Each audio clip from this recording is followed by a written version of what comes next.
icyo yavuze kizasohora kandi icyo yasezeranye azagishitsa. Nk'uko imvura na sheregi bigwa bigatosa isi, ngo niko ijambo Imana yavuze ritazasubira inyuma ubusa. Imana ibwira Yakobo ngo sinzakureka ntarakora ivyo mvuganye nawe. Imana ntabwo izakureka itarakora ivyo yavuganye nawe. Imana ntabwo izakureka itarashitsa umugambi wayo ku buzima bwawe. Wihagarara kuvyo abantu bavuze. Ibyo abantu bavuze birashobora kurangira, ariko icyo Imana yavuze ku buzima bwawe nta muntu azakirangiza, nta muntu azagihagarika. Aracyariho ibyizigiro nubwo watawe cyangwa wahebwe. Aracyari ibyizigiro ko abagutaye bakugarukira. Aracyari ibyizigiro ko watera imbere. Aracyariho ibyizigiro ko niyo ndwara bakubwiye ngo nikira, aracyari ibyizigiro ko wayikira. Ibidashobokera abantu bishobokera Imana. Imana yacu ni Imana yumva amasengesho. Imana yacu kandi ni Imana yishura amasengesho. Turabaramukije mwese bakunzi b'ikiganiro haracyariho ivyizigiro. Bene data mudukurikirana kuri no channel yanyu ya Haracyariho Ivyizigiro TV. Turagushimira wewe umaze gukanda subscribe, turagushimira wewe uprataja abandi zino nyigisho kugira ngo nabo zibashe kubageraho. Turagushimira kandi nawe ushiraho like, ukandika no muri commentaire icagufashije. Erega iyo ubikoze ivyo natwe uburi kuradutera intege zo gukora ayandi ma video, izindi nyigisho kugira ngo namwe murushirizeho gufashwa. Kandi gukanda sabone cyangwa subscribe cyangwa gukanda like, kwandika muri commentaire nta munota bigutwara, n'akantu gatoya gusa. Imana iguhezagire cyane nimba wabikoze. Turakomeje inyigisho twatangiye ifise teme ivuga ngo Imana niyishura amasengesho yose. Tugeze ku gice ca gatanu. Imana iguhezagire kuba warabanye nacu mu ma video cyangwa ma partie yashize.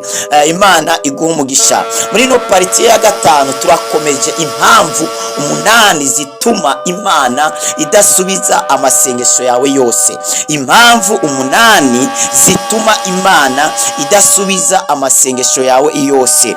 Tugeze ku kintu ca kangahe? Ca gatandatu. No munsi turarangiza. Icya gatandatu kiravuga ngo kubera ko atarukundo tugira. Niyo mpamvu Imana idasubiza amasengesho yawe yose, ni kubera ko nta rukundo ufise. Igihe cyose umuntu atagira urukundo azasaba ibintu byiwiwe gusa, byo kwibona gusa, byo kwibona ku bandi no guhonyora abandi, ariko ntazasaba ikintu kizatuma abandi banezeregwa cyangwa bishima, ariko azasaba ikintu kizatuma we izina ryiwe rihabwa icyubahiro. Mwibutse ko Imana iguhaye ibishaka nguhe abandi, Imana iguhezagiye ibishaka uhezagire abandi. Imana ikudugije suko ubusumba bariya basigaye hasi, ahubwo Imana ibigomba ngo nawe uzaduze abandi. Imana ihinduye ubuzima bwawe, ibishaka nawe uhindure ubw'abandi. Imana itegeje imbere ubuzima bwawe, iragomba nawe uteze imbere ubw'abandi. Imana ikwibutse nawe wibuke abandi,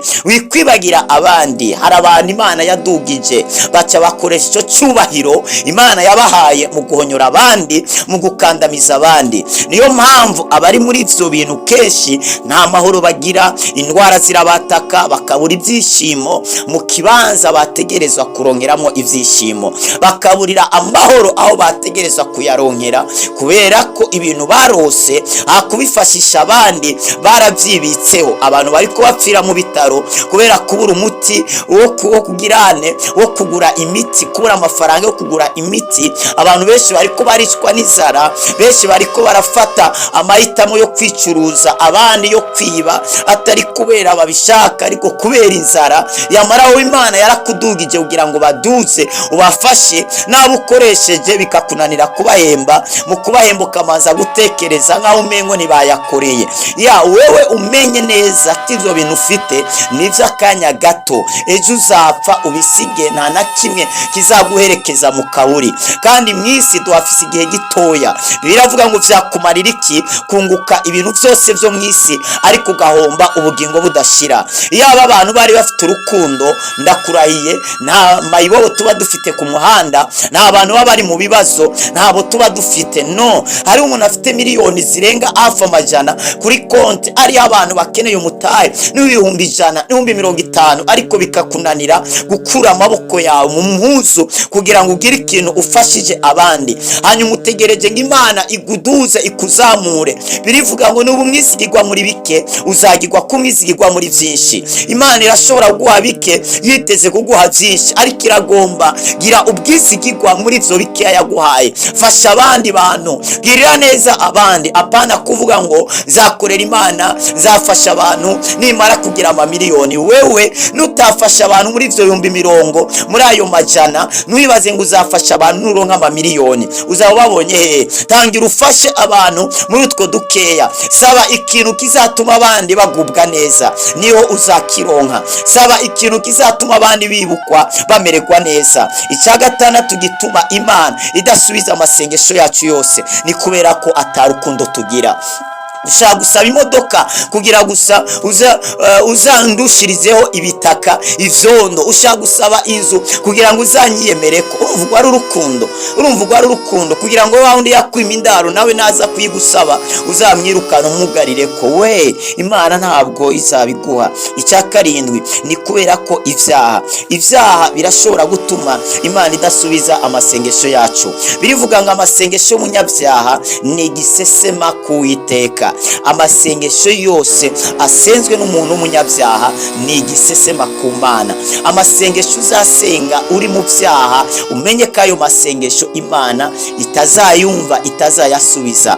Birivuga ngo iki? Birivuga ngo Uhoraho abakure y'abanyabyaha, abakure y'abanyakibi. Kandi amasengesho y'umunyabyaha arasesema Imana. Umva, naryohera Imana, nanezereza Imana. Iyo uri kurasenga uri mu byaha, ayo masengesho yawe Imana niyumva. Isengesho yumva ry'umunyabyaha ni isengesho umunyabyaha asenze ariko arasaba imbabazi, avuga ngo Mana, ndaje imbere yawe, ndazi ko ndi umunyabyaha, ndazi ko ndi umunyantegenye, ariko ngirira imbabazi, narakoze ibidakwiriye mu nyonga zawe, ndisabiye imbabazi. Ayo masengesho mwe nayo Imana irayumva, nukurikiza n'ibindi iravyumva, ariko nusengera muri bya byaha byawe Imana ntabwo izumva ayo masengesho. Uri kurasaba Imana ariko uri kuyisaba waratwaye umugabo w'abandi, waratwaye umugore w'abandi, Imana izumva ayo masengesho yawe gute? Abana hariya bariko bararira, babuze ikintu barya, ariko uwo mugabo ariko araguhonga. Wewe wa mukobwa we uri gutwara abagabo b'abandi, abasore b'abandi warabatwaye, uri guhendahenda abasore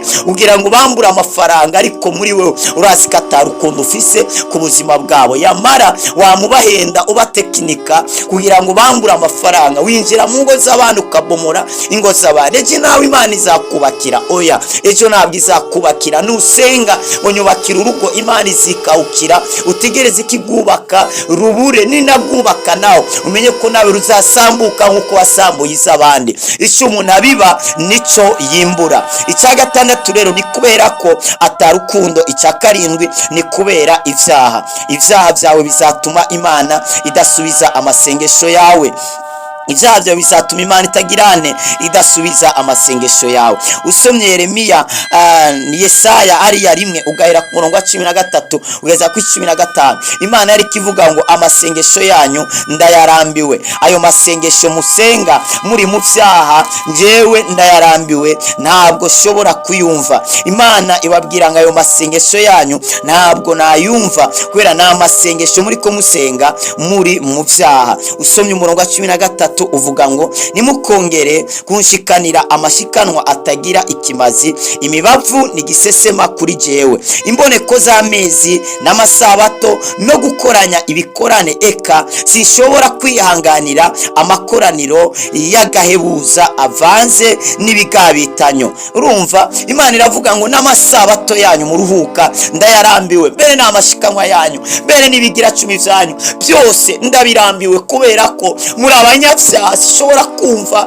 no kwihanganira amakoraniro yanyu mukoranywa ari ay'ibyaha. Usomye Yesaya 5:8, hari abantu bari bisonzesheje ariko ayo mafungo bakoze Imana ntiyigeze yumva, kubera ko ngo yari amafungo umuntu akisonzesha kugira agire nabi mugenzi we. Ibaze vere umuntu agakora igifungo cy'iminsi 3 ariko arasaba Imana yimugirire neza, ariko aravuma naka, yafashe amasengesho kugaza ibintu bya naka, yafashe urugendo ngagiye ku musozi, afise umutwaro ngo wo mwibanga, uwo mutwaro afise wo mwibanga nuwo gusenga ngo urugo rwana karusenyuke. Niyo mpamvu njewe nta mitwaro mwibanga sengera. Nushaka kumbwira umutwaro nyiganira neza icyo kintu keneye, hama ndagisengere nacumvishije neza. Sishobora gusengera umutwaro wo mwibanga. Naramenye impamvu abantu benshi baza bakubwira ngo sengera umutwaro wo mwibanga, rimwe na rimwe ugasanga harimo n'urika gusengera nabi ngo upfe usubire inyuma, ariko arasengera umugabo w'abandi, ariko arasengera naka ngakubwe mu kazi, hanyuma nawe ukajya ugasenga,